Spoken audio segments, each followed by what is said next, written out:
Hi guys, I'm Shilpa. I am a Telugu American dancer. I'm also a dental student, so that's the main thing that I do as my 9 to 5, except it definitely takes longer than 9 to 5.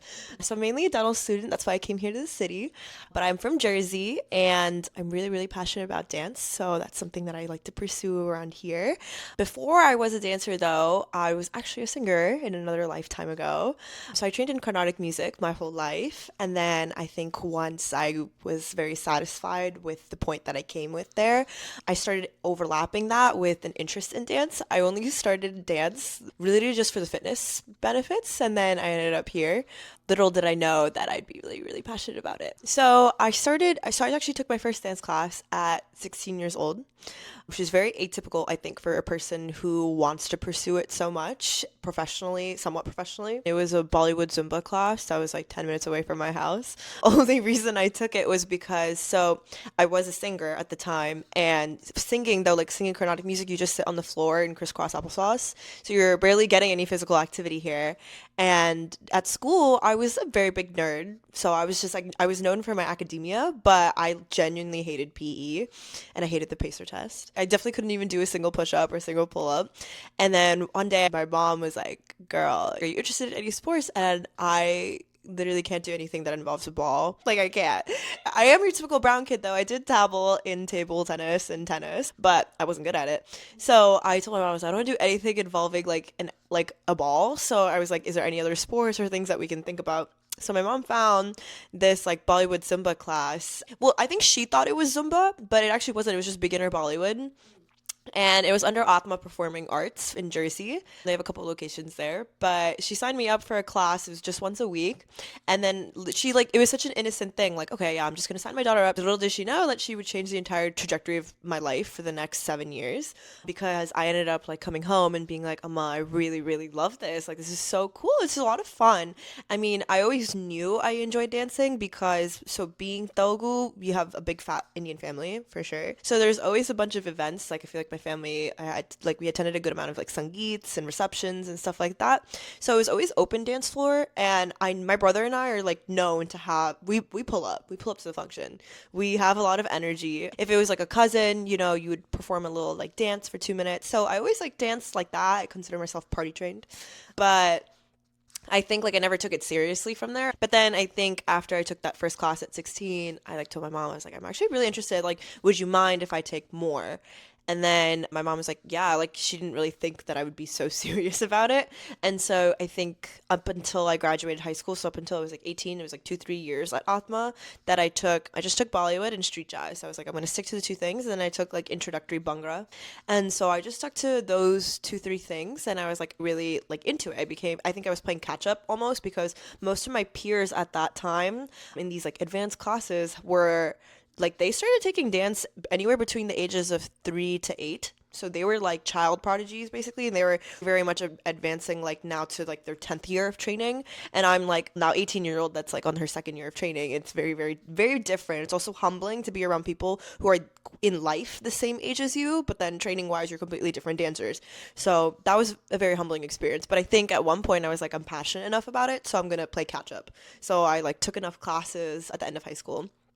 Then I started college, and I kind of had wrapped up like being content with singing, because at that point I had trained in singing for 14 years, and singing doesn't really have an Arangacham the way like Bharatanatyam does, but it was like we had like my senior year concert where you like sing a bunch of which are like longer songs. And I think at that point I was like very satisfied with my singing training, that I was like, let me switch and try to keep dance as part of my life while I'm in school. So because I was doing Bollywood and street jazz for a while at Atma, I wanted to expand my bases.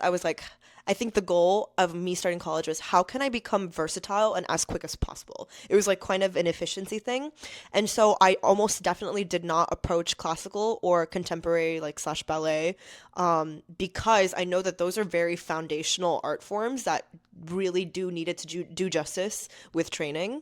And so my way of like, how can I expand being versatile? I was like, let me pick styles that I don't want to label them as easier technique wise. They definitely are not, and they definitely need more justice for that as well. But I think it was like, how can I train in technique that I don't think like needs per se like a guru right in front of me correcting me every single second of the day, like private one-on-ones, that I do believe something like Bharatanatyam or something like ballet really, really does need. You need a lot of dedication throughout the week.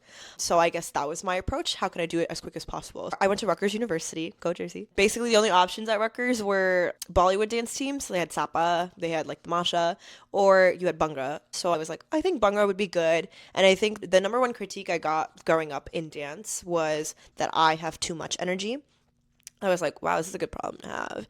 But I don't know where it came from. I guess I was just really excited.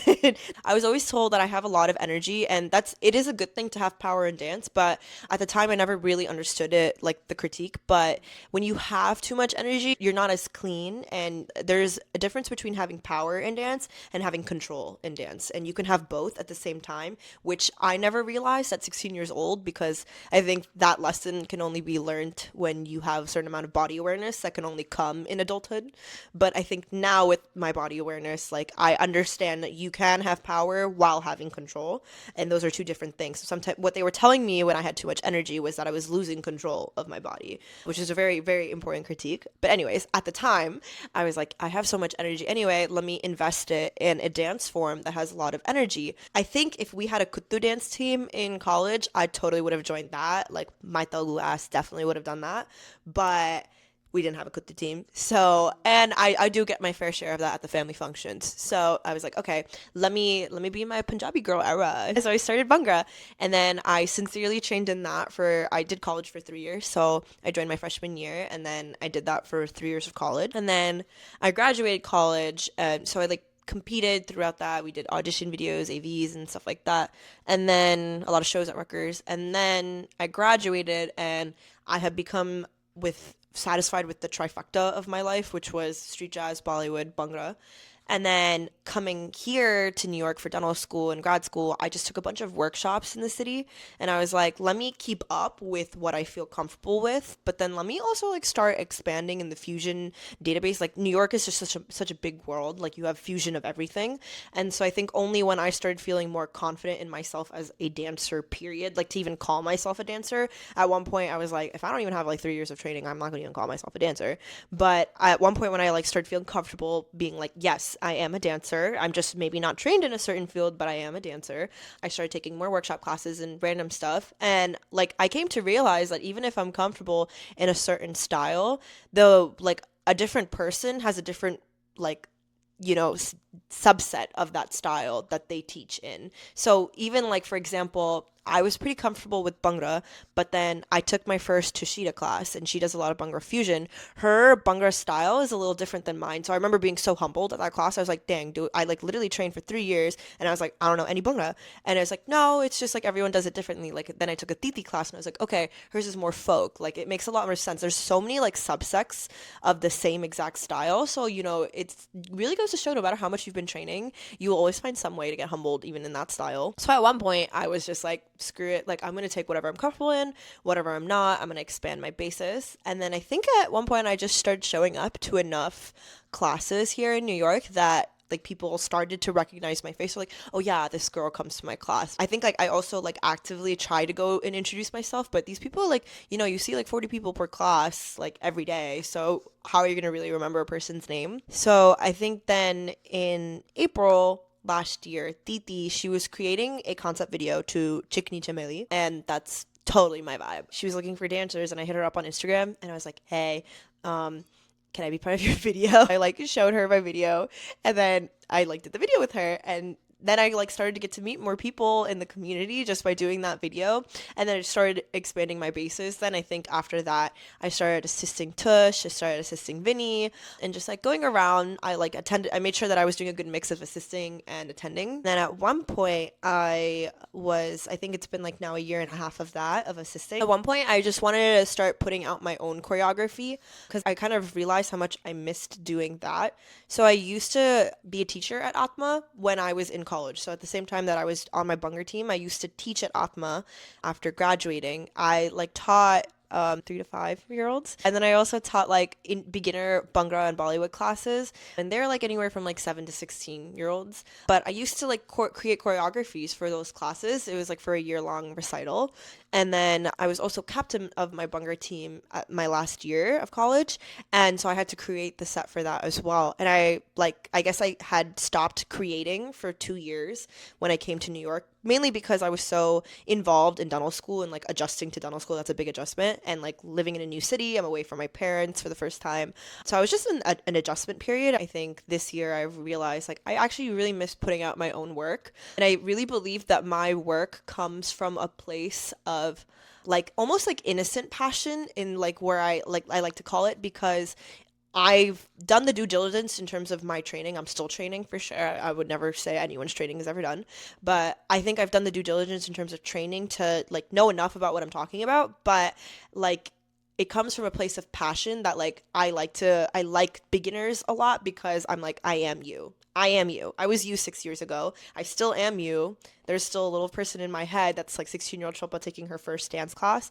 And I think I mainly create from that lens of thinking about what does an adult taking dance feel like that hasn't trained in life. Like I'm sure there's a bunch of adults here in New York that take their first dance class and they've always wanted to do it in life and then they never did. So I think I choreograph from that lens, which is why I think I really want to start putting out my work, because I really do think it's something that like maybe it'll look hard, but when you really do break it down, when you do look at it, you realize like a lot of the stuff that I create per se doesn't need any like strict technique. And that's why I create it. That's literally what I want it to be. I want it to be something that's meant for the passion, something that's fun. There are a lot of challenges to being a beginner adult in general.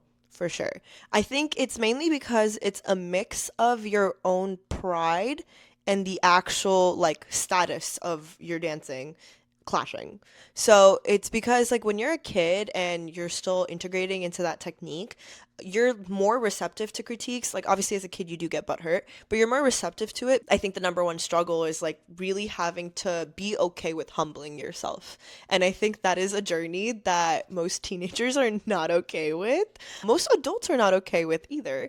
But I think after a lot of reflection, I'm so about taking beginner classes now. I think I've now come to an age where I'm okay with humbling myself and I would totally take a beginner class with a fellow 3-year-old or a 7-year-old or whatever. But I think that's because I've gone through that phase, that like high school, college phase where you feel like you're the best. So I think that's a journey to overcome. You're going to go through that through adulthood because you are good at certain things at this age now. Like I am good at certain things and I know that I am good at certain things. And so I think at 16 years old, that was one of my biggest challenges of being like, I need to be okay with accepting the fact that I am a beginner, even though the people my age are not. Body awareness is a really hard thing to have. Like sometimes that's why dancers like train in the mirror, right? That like they need to look at themselves when they're learning something because you want to check that you are doing what you think in your head you're doing. But body awareness, a good real dancer like knows that they can turn away from the mirror and what they said that they're gonna like that picture that they're gonna create, they actually create that picture because they have the body awareness to know that they have tension in the right places and whatever, they can hold this pose. Having that body awareness at 16 is really hard, especially coming from a place of no training. And so I think when I started being able to do that, I think that's a big milestone for me. So my Bhangra team, actually, we rarely got opportunities to practice in front of a mirror. And I think that really conditioned me and like my fellow teammates that like you have to somehow figure out a way to clean yourself and sync yourself with your team members without knowing how you look like. And that's really hard. That's really hard to do. But I think that's what really got me to that place. That I think that training really was like, okay, like you have some built-in body awareness. And that was one of my first check-ins of like, wow, like I'm starting to speak like a real dancer. I think another check-in for me, like what I'm really proud of, I remember being 16. I remember attending my first AATMA recital. It was my first recital as a beginner that I was doing. I remember watching company perform, and I was just in awe. I was like, wow, like these are dancers. These are real dancers. They're so good. And I remember thinking to myself, like, I could never be there. When I was 20, I was thinking about auditioning, and I actually chickened out. I didn't audition. I convinced myself I wasn't good enough. I'm not trained in Indian classical. I'm not trained in contemporary. Therefore, I have neither of the foundational arts. So therefore, I'm not qualified to join. And I convinced myself of that. Then the next year, the audition happened, 2021. I was like, you know what? Screw it. I'm going to go audition for it. And if I don't get it, I don't get in, and that's okay. Like I made myself okay with rejection. That's another big challenge. I remember recording my audition videos and I asked my friends for feedback. I was like, what do you think? Please be honest. I re-recorded those videos like 100 times. And at one point I submitted it and I was like, it's okay. Like I'm okay with whatever happens. I'm happy that I at least put myself out there. And I got in. And I was like, wow, like who knew if I did that the year before what could have happened? But genuinely, I do know between 2020 and 2021, I improved a lot as a dancer. It was COVID, you know, I think being at home, dancing by myself, a lot of self-training that I was like really building that skill set as a dancer. So I'm really happy with like the growth that I've made to like even be accepted as part of company. But I'm really proud of that moment specifically because I remember being 16 and I remember watching company perform, and now I am one of those dancers, and that's just like I'm really proud of myself for coming to that place. And I think that's really, really beautiful to like be like, yeah, and like now I get to do it somewhat professionally, part-time professional. It's pretty cool. I think that's what really helps build your confidence. So I attended my first class. I believe that was also 2021. Might have been 2022. Okay, first of all, the New York workshop life is so intimidating. Like, it's so intimidating, genuinely. They have these videographers coming out of nowhere. They're like filming you up and down. And then you have all these lights in the studio. And it's like you don't know anyone. And then it's like all these people have like a gazillion followers on Instagram. And so you're like, wow, like I'm just one person. I'm like walking into this space. It's like very, very scary. So I remember that very first experience just intimidated. Oh my God, especially if you like get picked for a video, it's like even scarier because you're like, dude, I was doing so well in the class and then now I forget everything in front of the camera because camera training is its own other thing. So I remember attending like that, and I definitely had my huge series of flops. So at one point I was like, I remember telling myself, like, you're very comfortable in street jazz. Like, what is happening? Why are you so uncomfortable?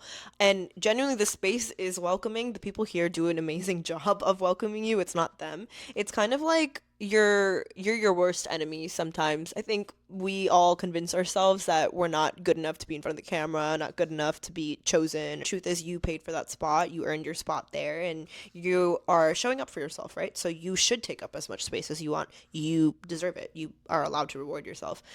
So I think now as an attendee, I've had a journey of just being like gaining my own confidence. I think the more classes you attend and the more familiar faces you see, the more you're used to the same instructor, the better it is. And so that's its own journey as an attendee of becoming very comfortable with the way a person teaches, the way they dance, the way they choreograph and whatever.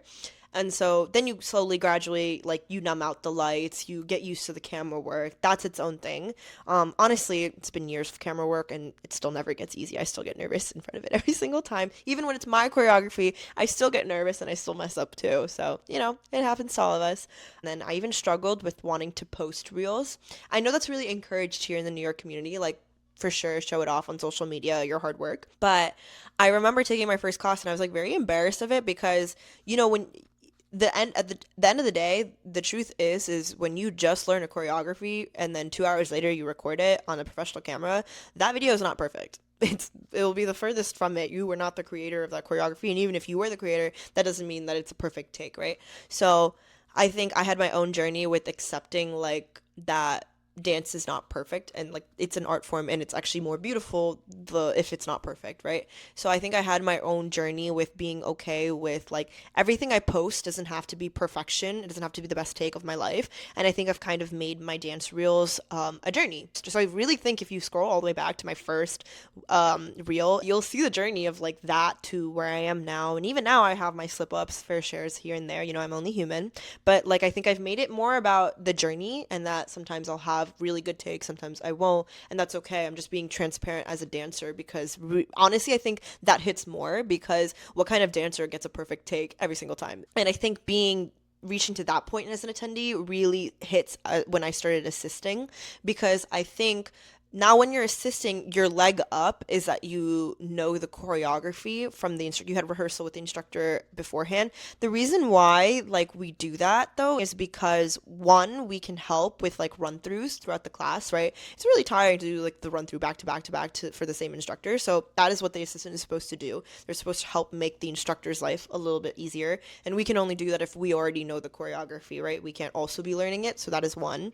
And two, it's meant like sometimes for these really big classes, classes, like you guys will have questions, right? And so it's nice if an assistant can also help answer you, help you technique wise, help you whatever weight change and stuff like that.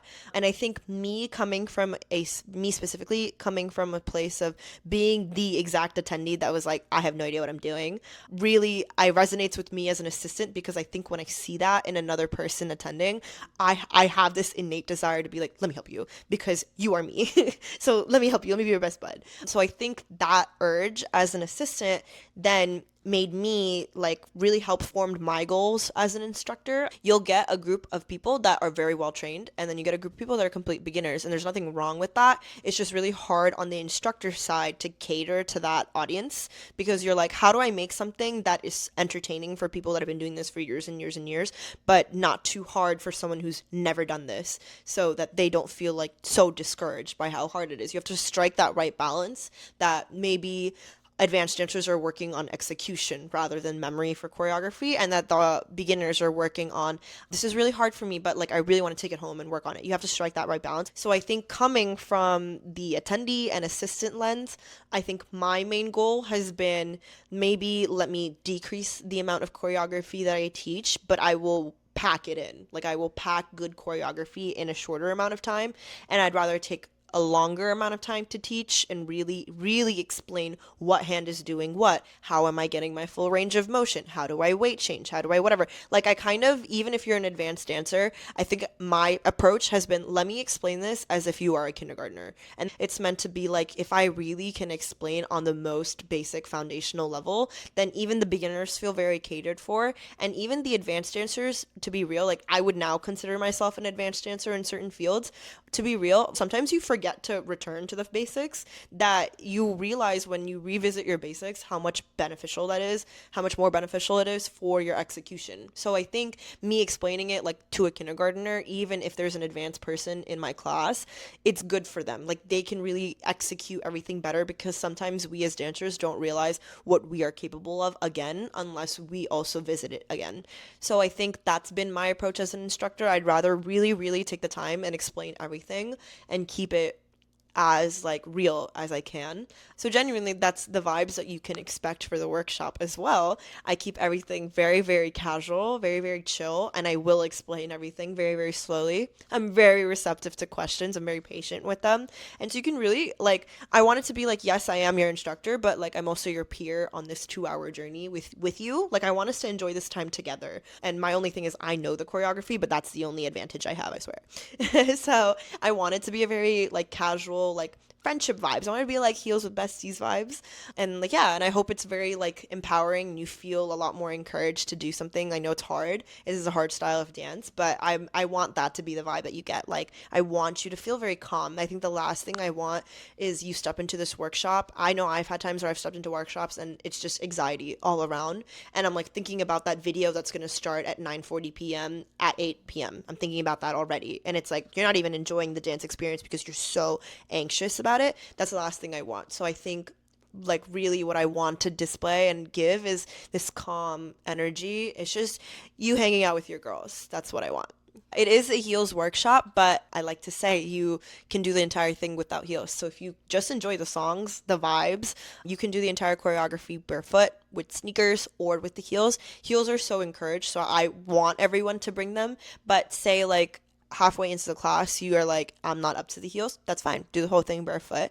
Or say you put them on and then you're struggling with the heels, take them off, that's okay. Like no one's gonna yell at you. I'm not gonna grade you at home, right? It's fine, it's totally casual.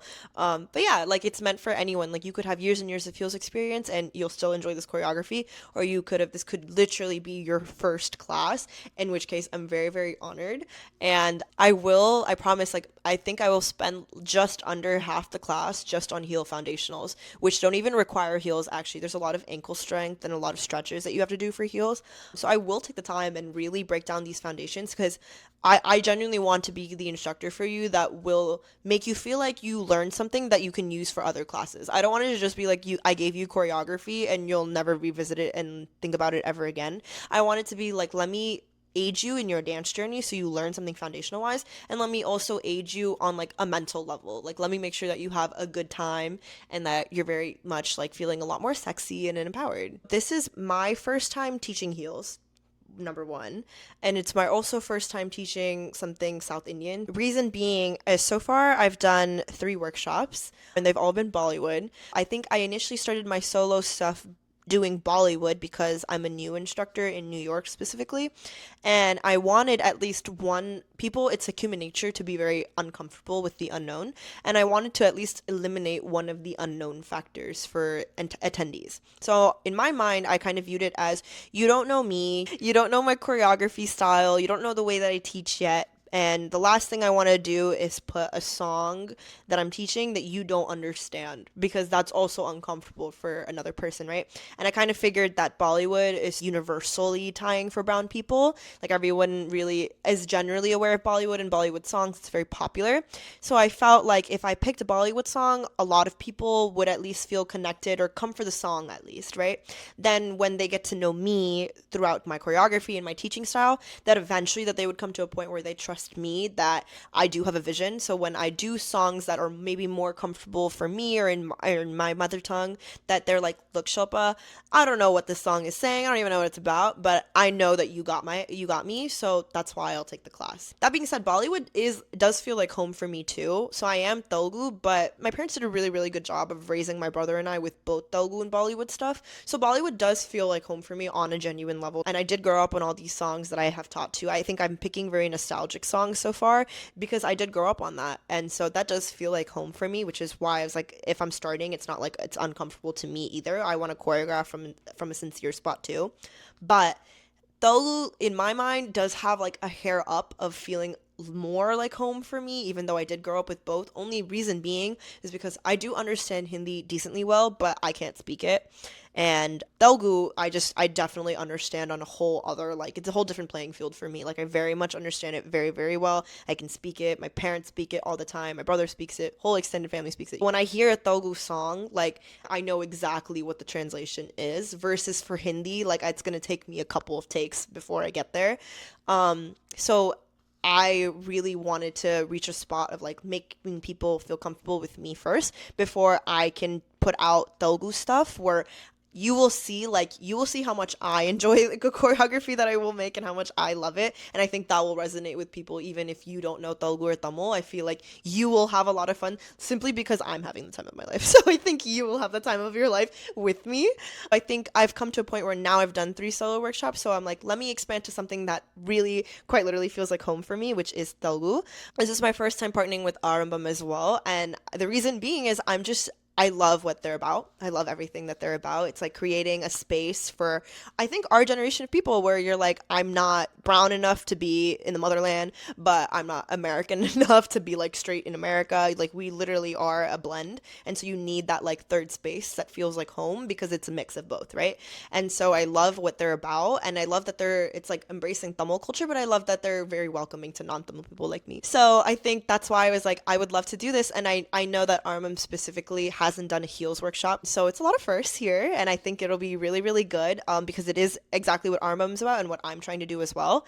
And I think the reason like it will be even better is because we're doing a mix of what we're both about. So it's creating this third space, and we do have a Telugu-Tamil mashup happening. So it's everything that Armam's about, but also feeling like home for me too. It is also the first in the heels community specifically as well.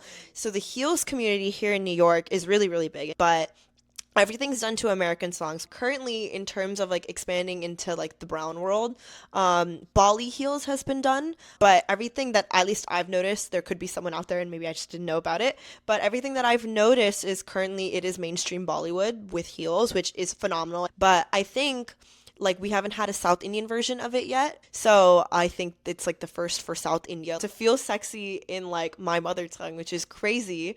And like I feel very honored to be like one of the first people bringing that space in, mainly because I think it's really hard to strike that balance as a brown girl specifically of like you have this little desire of like, I want to feel sexy. I want to feel hot. Like, I am American and like I know I'm allowed to feel that way. Like, we're very liberal, blah, blah, blah, blah, blah. But then I would be lying to you if I said that every time I put on a pair of heels and like I may not show it, there every single time I like dance in heels, there is a part of me that has some shame and some guilt. I'm like, why are you feeling sexy? Like, why are you showing yourself like that as if it's like not okay? And I think that's because we've been accustomed in brown culture that you're like almost not allowed to feel sexy. In my household, we don't even say the word sexy actually for the longest of time. Now we've broken through that, but like even just saying the word sexy is like, whoa, like how'd you say that? And so you almost feel a little shameful for like doing something that's seductive, but I think I've now come to like terms with being like, it's okay to feel feminine and it's okay to feel sexy. Currently in like mainstream cinema, and this goes for Bollywood, Tollywood, Collywood, everything. Currently, all the girly dances are very like cutesy. They're very like anytime you see the girl do something, it's very, very cutesy to feel feminine. But I'm like, what if I don't want to feel cute? Like, what if I just know I'm hot?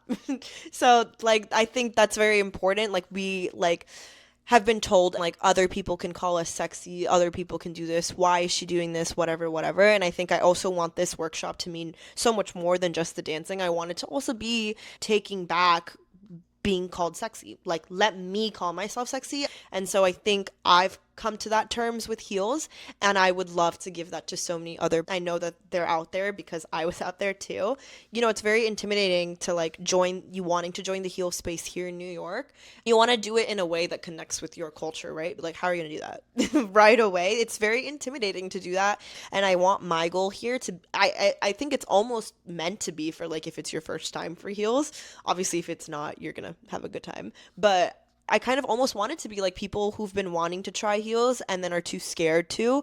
I really want it to be a space where I can, one, give you like foundations for it to feel good about the technique and everything for it. But I want it to be a space in which you're like doing it in a lens that will actually connect with the way that you've grown up, right? Because I've also most probably have grown up the same way. So I want it to feel very much connected to feeling sexy, but like tasteful sexy. Like, let me ease you into it. Let me start you on your seductive, hot journey. And I want you to feel sexy. I really want you to feel like really encouraged and empowered from this workshop. So I want it to be very cool, very casual vibes. But my goal is that by the end of this workshop, you at least feel like 1% more comfortable in your body and like how you're able to move it. At least by like 1%. I hope you feel more empowered. I hope you feel very, very beautiful because that is my whole point of this workshop. I've been trained in heels for 5 years now. I like dabbled into it in the beginning of college, late high school, and I really did enjoy it, but it was just like in and out training. I remember finishing doing Bhangra when I graduated college. I love every second of it. I still love it. But I remember graduating college and I was like, dude, I want to feel hot. So I was like, what's a style that makes me feel very feminine? And it was heels. And I was like, oh yeah, I remember that I really like heels. Let me get back into it. And so I did get back into it. And then I took my training a lot more seriously here in New York. I like dabbled from a bunch of instructors. And the reason why I think it took me so long to come to heels and wanting to feel comfortable even teaching it is because I didn't want to be a hypocritical teacher. Heels is a very hard style of dance. It can be very hard. And I didn't want to come from a place of teaching where if I didn't feel comfortable myself as a dancer, if I didn't feel comfortable doing heels myself, I didn't want to teach that to another person, right? And you can very much sense that energy. I now have come to a space with my heels journey. I'm still training in it. I felt like I wanted to make sure that I was at a point where I was content with my heels training. Not that like I'm saying like I'm done. I'm still gonna keep training for sure, and I love the style. But I feel like now I'm at a point where I can actually give an adequate amount of knowledge to someone else. I wanted to make sure that like now for a beginner that I've taken enough heels classes that I feel good to pass down that knowledge. So currently I'm at a spot where like I wouldn't claim to be hosting an advanced level heels tips and tricks for anything like that, but I do feel very good and confident about my ability to teach a beginner's heels class, which is what this is. This is meant to be a space for if you've been wanting to try it, or you're very new in the field, or maybe you do have years and years of experience and you're just here for the song and for the vibe.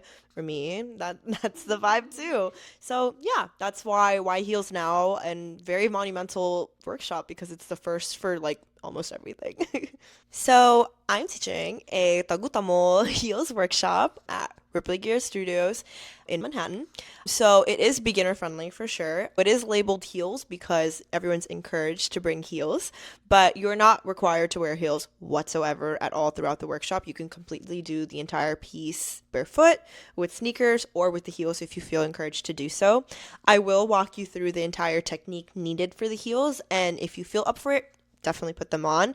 If you maybe put them on and then you're like, oh, I'm not so comfortable with it after, you can take it off. It's completely casual. You can choose to do whatever you want with your feet. It's meant to just make you feel very sexy. The songs, it's a Telugu-Tamil mashup. So it's the same song, just the Telugu version and the Tamil version of it from the movie Pokari. I love this movie. Oh my god, I'm so obsessed with this movie. So for the Telugu people, it's Mahesh Babu, and for the Tamil people, it's our boy Vijay. So the song is, the Telugu version is Iprit Inka, and the Tamil version is Angela Peru Apple. So I'm very, very excited. Reason I picked this song is because genuinely my family, we're very obsessed with this song in particular. It's like one of the movies that whenever I'm homesick, actually, I'll make a good Indian meal and I'll watch Pokari. Like it is one of those movies that I will like just rewatch on end on end on end. So I wanted to pick something that just felt like home, like nostalgic. My goal for this workshop is that if, say, like it's your first time taking a class with me, it's your first heels class, I want it to feel comfortable for you. I want it to feel like I'm giving you a home cooked meal, dance edition. So I wanted to pick a song that feels nostalgic for us. And I hope it resonates with you too. I feel like this song though is like one of the OG baddie like Telugu-Tamil songs. Like everyone knows it, and when the beat kicks in at the party, everyone knows what to sing. So that's why I picked this song. We're doing like 1 minute. That may sound a lot, but it's not. Half of it is walking. Half of heels is like learning how to walk properly in them. So it's the first 30 seconds will be the Telugu version, and the last 30 seconds will be the Tamil version. And even if you're neither a Telugu or Tamil and you're here for the vibe, I promise you, you know this song, and I promise you your Telugu and Tamil friends will put you on and you'll love it. So what is heels?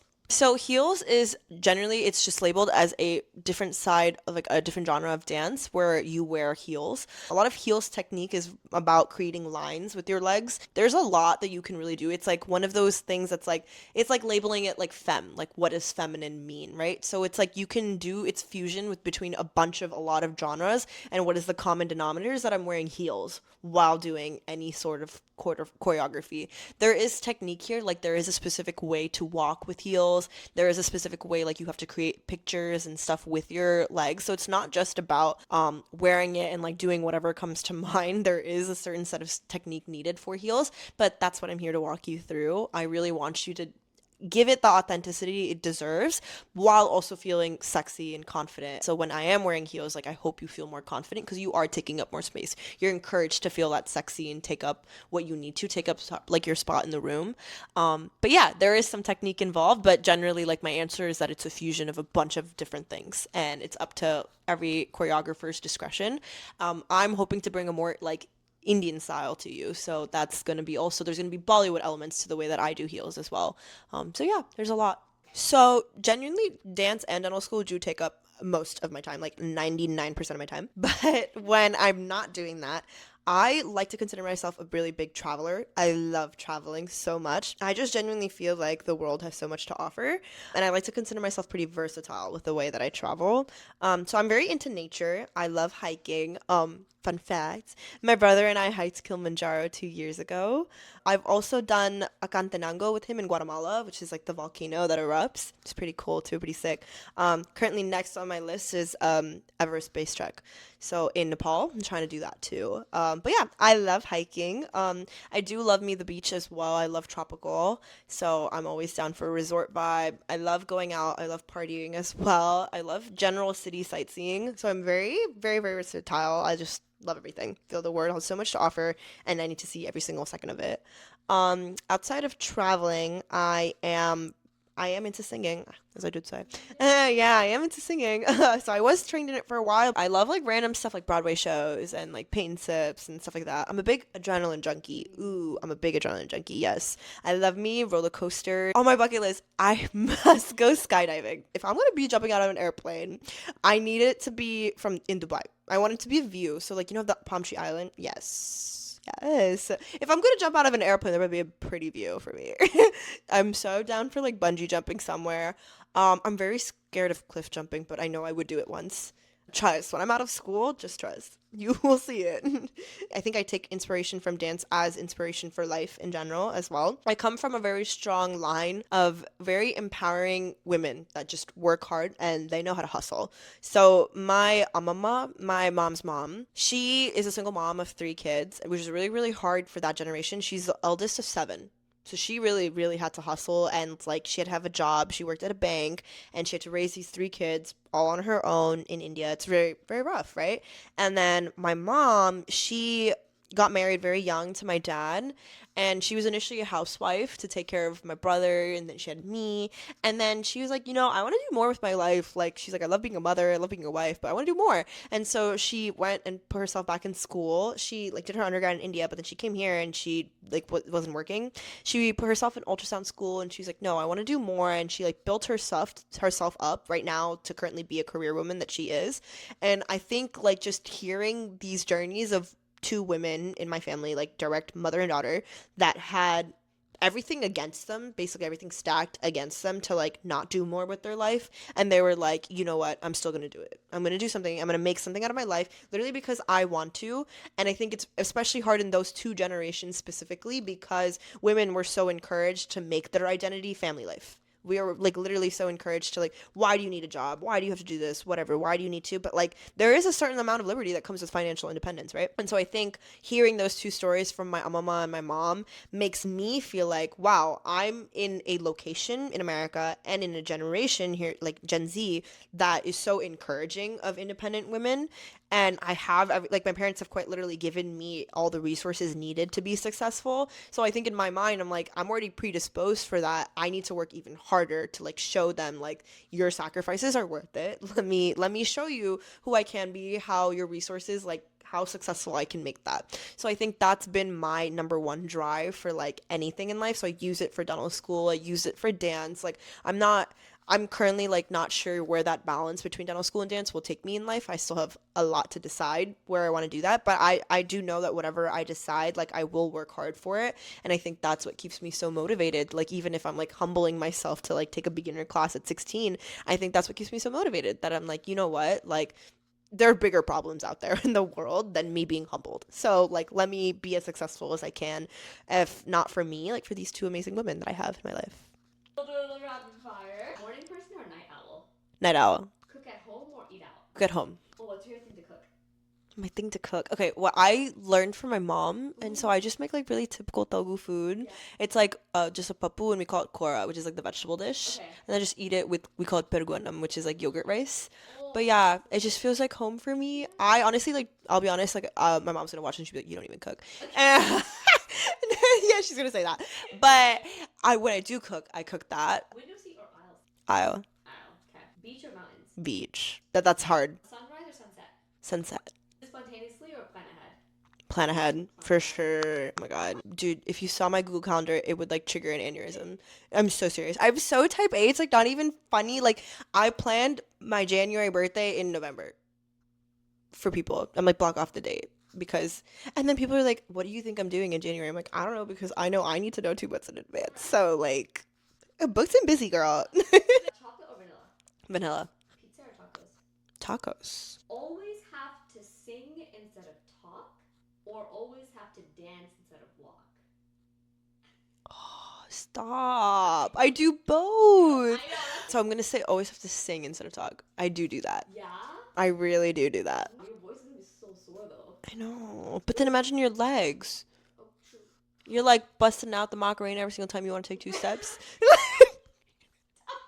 If you had the opportunity to showcase any of your work that you've already done, or a future project that you have envisioned in some way, if you had an opportunity to kind of showcase that, what would it be and why? Yeah, I think so my number one choice for specific performance would be the halftime show at the Super Bowl. So reason being is because I think I don't know how accurate it is, but I think I saw a tweet when Bad Bunny did his, that it's like the most tuned in halftime show so far that's happened, and that people like worldwide will like check in to watch that, right? And I think like me personally, like I know like basic level Spanish, but like obviously to know every single thing that Bad Bunny is rapping, like your girl won't know. But I knew the album, but I'm saying like point is I really didn't understand 100% what he was singing, right? But the message was shown. It was clear, like regardless of me understanding Spanish or not. And so I feel like that's just a very powerful stage to really get people to see the message that you want to do. And that kind of representation really, really does matter. I feel like Bad Bunny really like hit home for a lot of Hispanics and Latinos out there that needed to see that. And so I feel like having a stage of that much presence, like if I got that opportunity, would be amazing. Thank you for tuning in and listening to my whole story. I hope this makes you feel more comfortable with who I am and what I'm about. Really means a lot that you just listen to me yap. But I'm really, really excited for my first, and our mom's first Telugu-Tamil heels mashup. It's going to be a really, really good time. I can feel it. Like I just really want it to be encouraging and make it be a really safe space for people to really experiment with heels and feeling sexy and confident. So it'll be a good space. We'll have a really good time. And yeah, please come through.